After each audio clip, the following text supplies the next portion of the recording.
Hey, hello, how are you? And welcome to my channel. Today I wanted to talk about all the books that I read in the month of January. At the end of the year last year, I honestly really slacked off. I talked about it in my last couple videos. I moved, so I took like a temporary hiatus from YouTube. That was not planned. I didn't want to do that, but to be honest, I just didn't have the time and I didn't have the motivation. I was barely reading at the end of the year, but I feel like I'm back. I feel like I'm definitely excited to get through as many books as possible this year. Not just for the sake of like getting through the books, but because honestly there's so many books that are on my TBR. There are so many exciting books that are coming out this year, and I just really want to get back into reading and be more consistent about it. And same with YouTube. I want to be consistent. I want to be putting videos out, and it really made me sad that I didn't get to make my monthly wrap-ups for the end of the year last year. I did end up talking about the books that I finished in those last couple months in my previous video where I mentioned all of the books that I read in 2024. If you haven't watched that, you can go check it out. But I want to get back on my game this year, and so even though it's a minute late, I do want to talk about all the books that I was able to read in January. So even though it's not like a ton, I read 5 books in January, which I feel like is not that bad, seeing how there were some months last year where I only read like 3 books, and that's really disappointing. So I don't feel too bad about that, and I am really excited to talk about the books that I finished this past month. Also, the way that I used to like keep track of all of the books that I read and what I thought about them was I had this like huge page on Notion that I would use to organize all that information. But then at a certain point, I just ended up quitting and not doing it. I don't really know why. It just felt like such a hassle. So this year I decided instead I was going to write about each book in my journal, because sometimes I weirdly feel like it's easier to write about something than to like force yourself to type it out. So I do have my journal, and I did write a page about each book that I read. So if you see me holding this, that's what I'm doing. I'm just reading my thoughts. If any of you are interested, I guess I could do some sort of like journaling videos in the future. That is something that I absolutely love to do. I feel like I would be completely lost without journaling. And in the past couple months, I have gotten into junk journaling as well, and that's been super fun. So if that's something that interests you, you can comment down below and maybe I'll do something with that in the future. But let's get to the point of this video. The first book that I read in 2025 was The Life Impossible by Matt Haig. In the past, I've read The Radleys and The Midnight Library by Matt Haig. I really enjoyed both of those books. I also started reading The Humans, and I did DNF it. So I feel like in general, I like Matt Haig and his writing, but I'm not gonna lie, he's not like a 6-star author for me or anything, so I was a little bit nervous going into this book. I did want to read it just because it's his newest release and I wanted to see what it was all about. This book is a literary fiction. It's about a woman that inherits a house from an old acquaintance of hers, and because she's retired and she doesn't really have anything tying her down, she decides she's gonna go check it out and see what's going on, see why she was willed this house. To be honest, I don't remember if I read the synopsis before I decided to put this on hold from the library, and sometimes that's really fun and exciting because then it's like a surprise, and then other times it's a little bit disappointing because I have no idea what to expect, but I might be expecting a certain level of greatness from a book based off of the past books that I've read by that author. And so I didn't really know what I was getting myself into. And to be honest, I felt like this book just kind of wasn't for me. It wasn't like it was poorly written. I did feel like the plot gets a bit messy and like randomly esoteric for like no reason. I'm not saying it's a bad book. I'm not saying that nobody should read it. I personally don't know that I'd recommend it to like any friends of mine, but it's not horrible. So I ended up giving it 3 stars, which is kind of the rating that I give a book if I feel like, not bad, just not my cup of tea. Yeah, I was really into it in the beginning, and then it just kind of kept getting like weirder and weirder.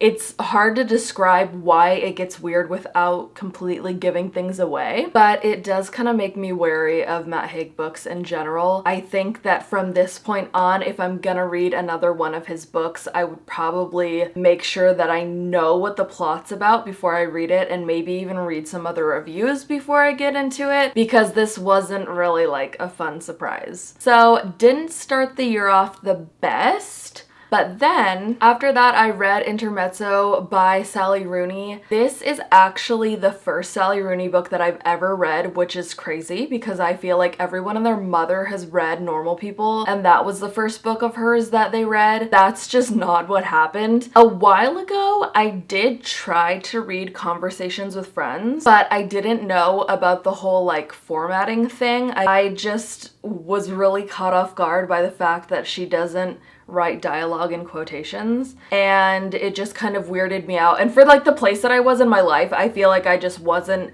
down to like get into that type of literary fiction, so I ended up DNFing it. But I was literally like a couple pages in, like I barely read it at all. And at this point, I do feel like I would go back and give it another shot, just because now I've actually read one of her books and I feel like I really enjoyed this one. It really made me want to go back and try her other books. I feel like I understand the appeal as an author. I really liked her writing. I really felt like the way that she writes characters, they just feel so real. Not like the book is similar in any way plot-wise to The Storied Life of A.J. Fikry or Tomorrow and Tomorrow and Tomorrow by Gabrielle Zevin, but I feel like the way that both of these authors write characters is similar in my opinion. Like they just feel like the characters that they write are real people. It felt like I was reading a book about people that like actually exist. They're off living in Ireland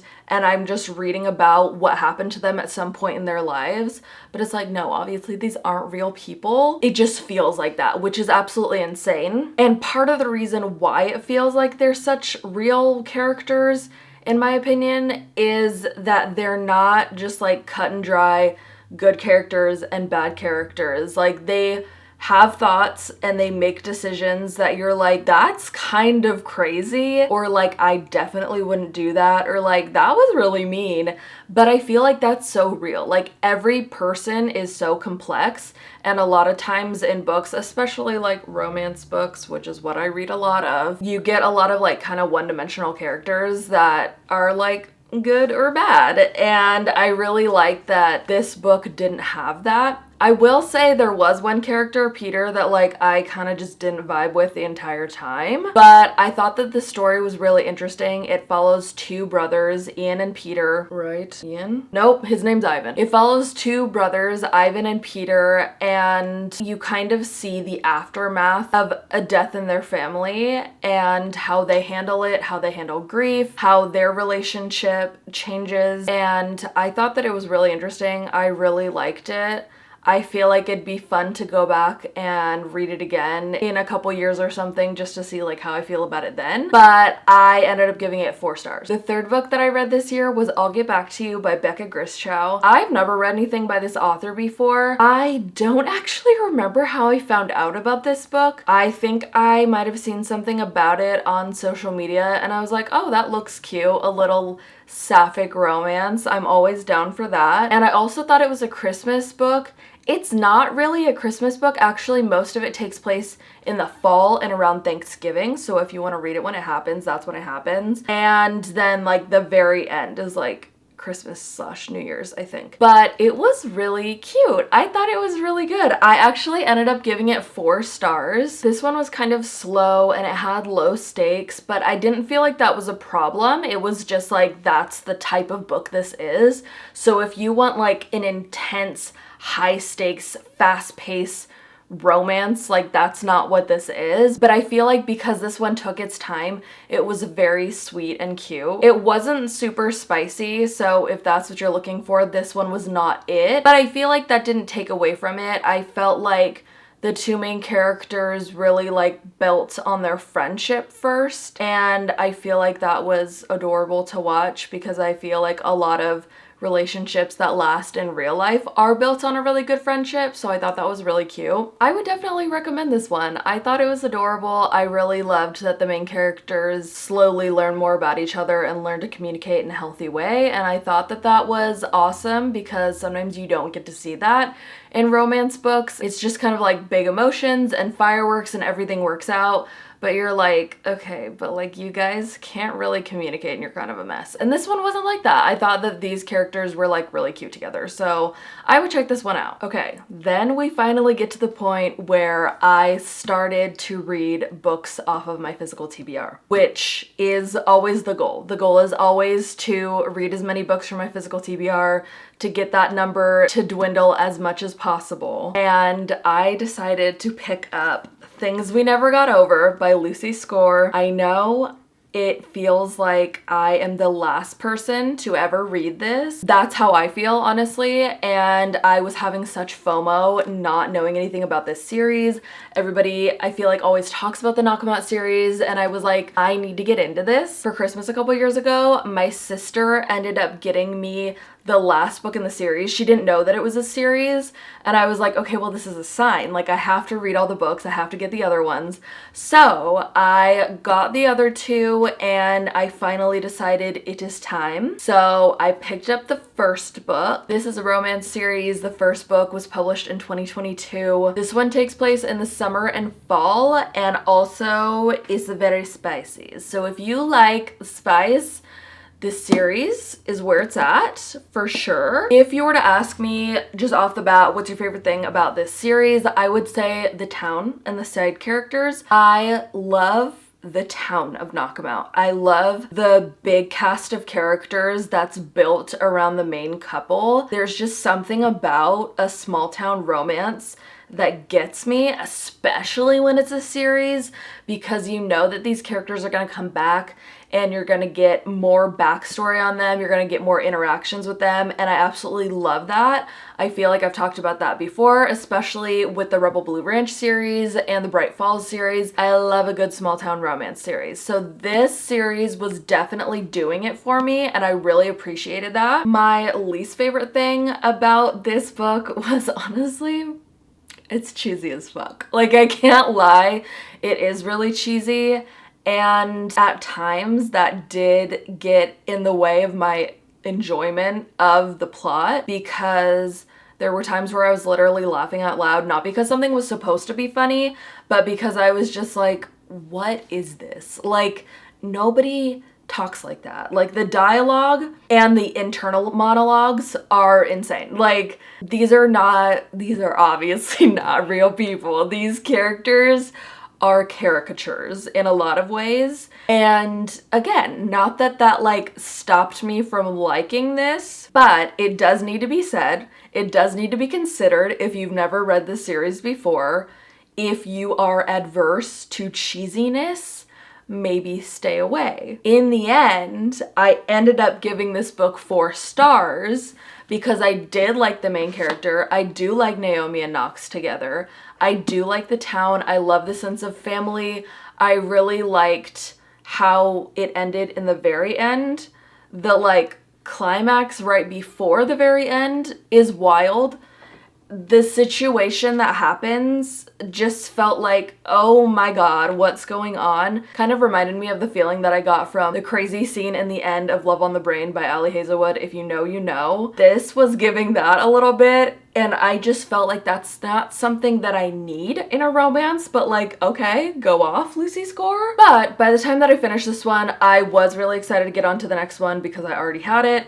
I wanted to see what was gonna happen next. This is an interconnected standalone series, so I knew that the next book was not going to be about Naomi and Knox, and I was totally fine with that. I was excited to see who was next, and I did purposefully wait until I finished this book to see who the next couple was, and that was fun. I highly recommend that if you're able to do that, because it feels like a secret reveal at the very end. But yeah, I liked it, but it was just like a little bit silly. I feel like if it wasn't cheesy, if the dialogue was a little better and it was written a little bit better, it could have been a 5-star book. but at the end of the day, it was not. That doesn't mean I don't really like this series though. Then the fifth and final book that I read in January was Things We Hide from the Light by Lucy Score. I did decide to just jump on into the second book because I was just like, while I'm here, while that's where my head is at, let's just hop to it. So I ended up giving this book 4 stars as well. Same thing, I really love the town, really love the sense of family and all of the connections there. I love all the side characters. You get so much more of them in this book, and that was super awesome. I also really liked the main couple in this book. If you don't want to know who it is, skip forward a couple seconds. I really liked Nash and Lena together. I thought it was really cute. But again, very cheesy, absolutely insane. Some of these things that these characters say and do, just not realistic whatsoever, and that does take you out of the story in my opinion. I loved getting to see so much of Nox and Naomi from the first book. I thought that was really cute to see the continuation of their story. I love that. There were quite a few similarities between the first and second book though, to the point where I was like, okay, let's try something new. Let's maybe write this a little bit better, to the point where I was like, I don't know how much I want to like go through all of Lucy Score's books. I definitely want to finish this series, but I'm not sure that I trust her a lot as an author, to be honest. If you feel like there's a Lucy Score book that you've read that is just like top tier, the best ever, and you think that I should read it, please let me know in the comments, because I am new to this author. These are the first books I've ever read by her, so I would like to know if you have some info for me. Also, the ending to this book, very similar to the ending of the previous book, absolutely batshit. So if you're looking for a second book that's gonna be like totally different than the first, this is not the series for you. I don't know how it's gonna go in the third book, but I feel like the reason that the endings of these 2 books are insane is because of this bigger subplot that's going on that I don't really care for. I feel like you could read it and be like, oh, this is really interesting. I like that this subplot is happening concurrently to like the main romance. I don't really care though. So I could do without that for sure. I do have to say that the mailman character does have depression and PTSD in this book. So if that's something that's triggering to you, obviously you might want to skip it. But the way that they deal with those things and how that's like solved, not okay with me. Not realistic whatsoever, one.